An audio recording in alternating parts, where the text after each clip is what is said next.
Hi, I'm Nancy Muir. I'm a Miles4Hips board member. I am joined here today with Samantha Strong. She's a licensed clinical social worker and accredited case manager. She's a therapist, has her own private practice, and treats clients virtually from New York and California. Welcome, Samantha. Thank you for joining us for Team Week. Thank you for having me, Nancy. So, first of all, because a lot of our listeners may not even know, but tell us a little bit about what a social worker is and what roles they play in healthcare. Yeah, I recently saw a meme that I thought was so true, which is that social work, you can do over 100 different things with your degree. So you can be a policymaker, you can be a behavioral health therapist, you can work in a hospital setting, which is what I did for over a decade. And I think, in a hospital setting, there are really very interesting things that social workers do. They mostly handle psychosocial support. So some examples are making sure that families understand the plan of care for themselves or their loved ones. They act as an intermediary between the patient and the healthcare team. They make sure that you have all the equipment that you have to be safe when you get home. They help you navigate benefits that you might be eligible for. And maybe most importantly, they're there for emotional support. So if you are in the hospital and you really feel like you need to talk to somebody, you can ask to speak to a social worker. Great. So knowing, kind of having gotten into the HIP community, what opportunities would you see for social workers on the HIP preservation team? There are a lot of ways in which social work would benefit a HIP preservation team. And I have to say, I don't think that there are many social workers on HIP preservation teams at the moment. And I think it's a real opportunity for social workers, for the teams to have somebody giving some extra support. So some examples would be making sure that, in the pediatric community, families are aware of the medical equipment they need for hip dysplasia surgery at home. Like maybe there could be spica tables in the hospital. Wouldn't that be great, instead of having to go on Facebook groups and trying to find your own spica table or building your own? For adults, same thing. Maybe they can make sure that you have the equipment that you need to be safe and comfortable at home, and that you have a caregiver, if you need one, who's going to be able to help you. Understanding how to care for somebody in a cast, that's a big thing. I think a lot of teams, they just kind of set you on your way and they expect you to kind of figure it out. They give you just a very little bit of support while you're in the hospital. And to me, that was very surprising. Social workers could also be on standby for emotional support in certain high stress situations, like if a surgery doesn't go as planned, and you need somebody to talk to in that moment. It would be great if a social worker could come in and talk to you. Could be a listening ear. They could help link families to other families who've been through similar surgeries. They could help parents in pediatric patients benefit things like FMLA to take care of their children. So the possibilities are really endless. Yeah, I think you bring up a lot of really, really interesting roles. And I do think, my experience in healthcare is that I see these roles being fulfilled by different members of different care teams, sometimes to a good extent and sometimes maybe not to the full extent. And I think it really is interesting to think about how the role of a social worker could benefit these care teams. And I think the things that social work can provide to patients and families really are great needs. When you go onto these patient and family support communities, these are the kind of things that come up. There's the questions for the healthcare team, there's the surgery related questions, there's the recovery related questions, but it seems to be these like psychosocial aspects of care that a lot of patients seem to be seeking information from communities. And I do think some teams fulfill them quite nicely, but others maybe not. And good for even providers to know that maybe this is a resource to be looking into and trying to get funding on their team or within their department to provide these services, because very, very valuable, I think. Yeah, and I think also, as you said, there are certain members of the team that might take on those responsibilities, but sometimes patients and parents feel so overwhelmed in the moment when they hear that information, Yeah. they don't know who to go back to. So a social worker can go to that member of the team and say, hey, so and so had this question. Would you mind reaching out to them and answering it for them? So Yeah. social workers are really there for you when you're feeling overwhelmed to try and unpack, okay, who can we link you to? What can we do to help you feel a little bit less overwhelmed in this moment?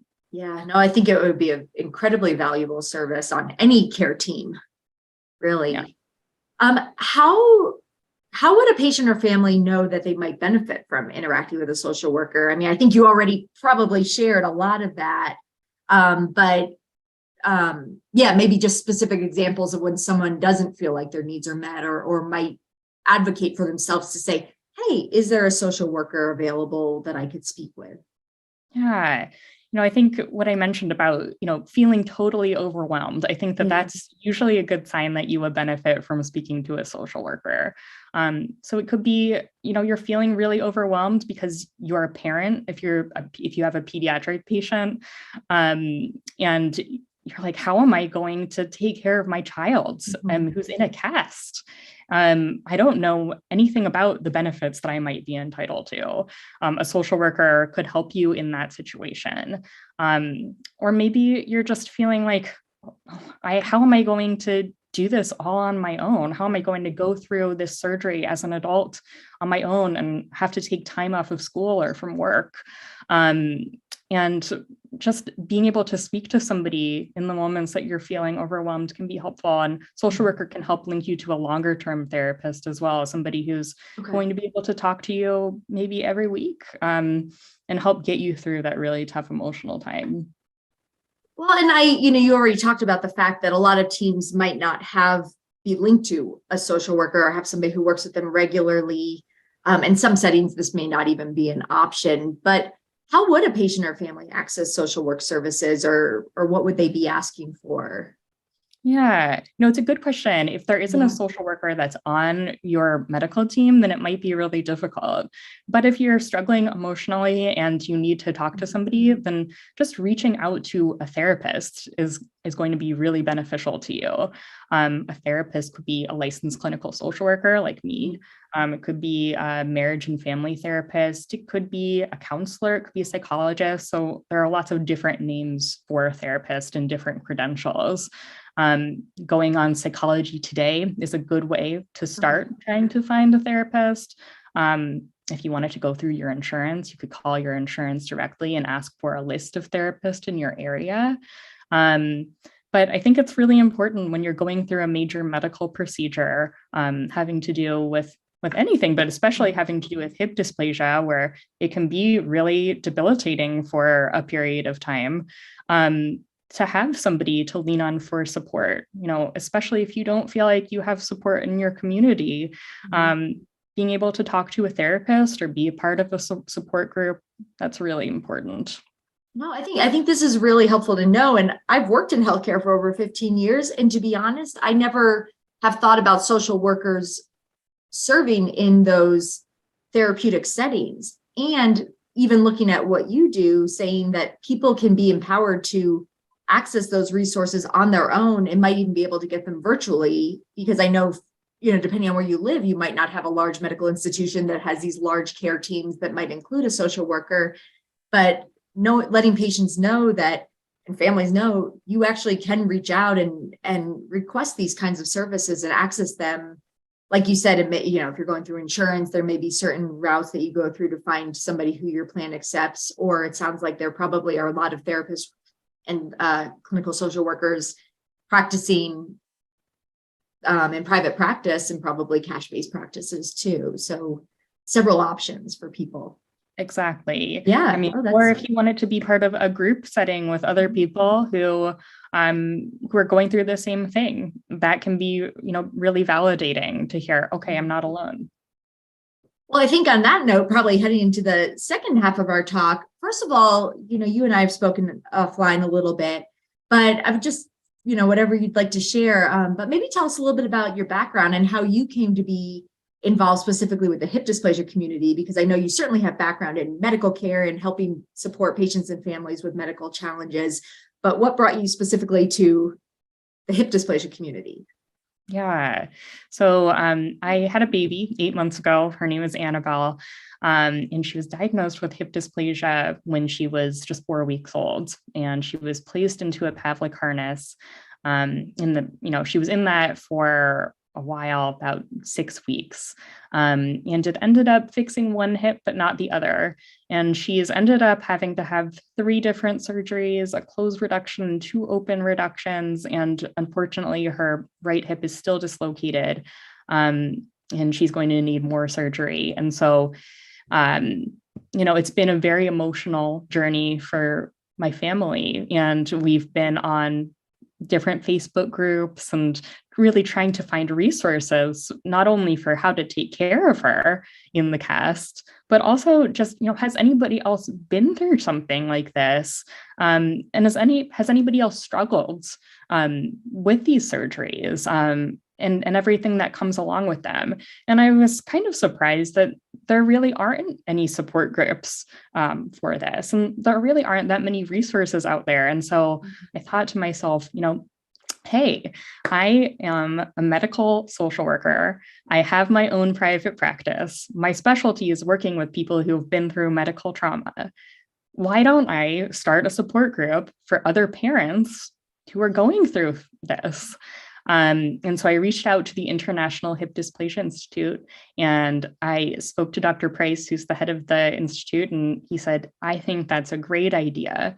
So I'm really excited to start a group for other parents, and hopefully at some point start a group for older patients, so teenagers and adults who are also going through hip dysplasia surgeries and struggling, because I think it's a really needed resource.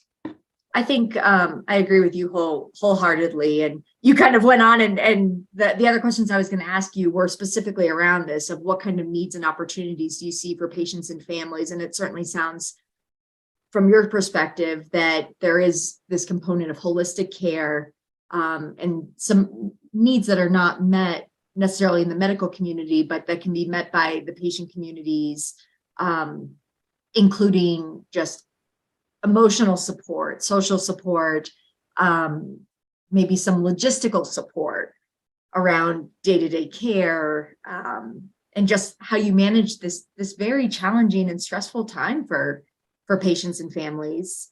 Yeah, And then, I also think, teach things like, how do you talk to your child if you're a parent about surgery? There's a really great book called Hope the Hippo, and I've reached out to the author of that book, and she's excited to come speak to parents and talk to them about why she wrote this book, and how to talk to your child about surgery and what to expect, how to prepare them.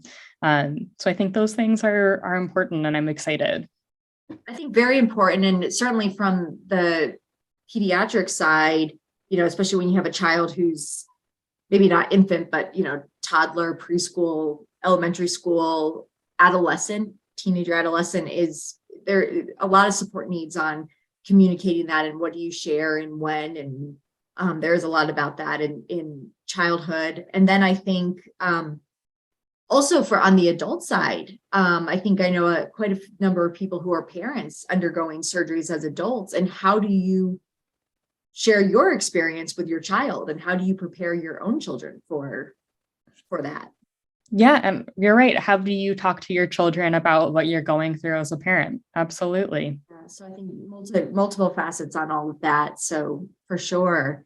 And I love your vision of having some social support groups, whether they're virtual or maybe empowering individuals around the world to establish support groups and provide training in their areas around this. I think it's a great vision.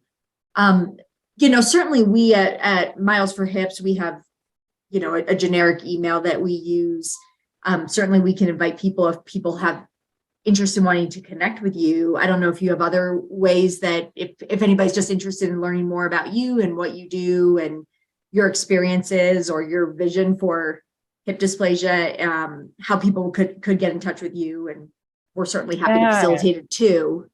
Thank you for asking. Yeah, if Yeah. people want to email me at samanthastrongtherapy@gmail.com Okay. to ask for more information about the group, that would be wonderful. I'd be thrilled to talk to them about the group and how to join. Wonderful. And it sounds like you're already in the early stages of it, and people may even reach out, and this may even spur some more thoughts or discussion on what those specific needs are, and where your vision can continue to grow and develop. I think it's Exactly. wonderful. So Yeah, and I think, our first group will be kind of a collaboration between, myself and the members. What is this group going to evolve into? So we'll see, but I think it's a great, an exciting opportunity. So I'm excited to see where it goes. Oh, I think it's very exciting. Do you have a tentative date or projection around this, or are you right now just still in the development phase? Right now, I'm in the development phase, but I'm Okay. hopeful that it's going to start happening in the next couple of months. So I'll keep you updated. And Wonderful. maybe you can provide some information underneath this interview. Absolutely. No, absolutely. We'd be happy to help connect people, and anybody who's interested in learning more, getting them in touch with you, or maybe even people who are interested in. I mean, I think that's a very exciting opportunity to be a part of kind of a grassroots effort that's in development, to see where, how does this need to grow and move. And I think you'll probably find that a lot of people are very interested in the concept around it. So we'll be excited to follow you and support you however we can. Thank you so much. Yeah, thank you for joining us today. Thanks. Take care. Bye. Take care. Bye.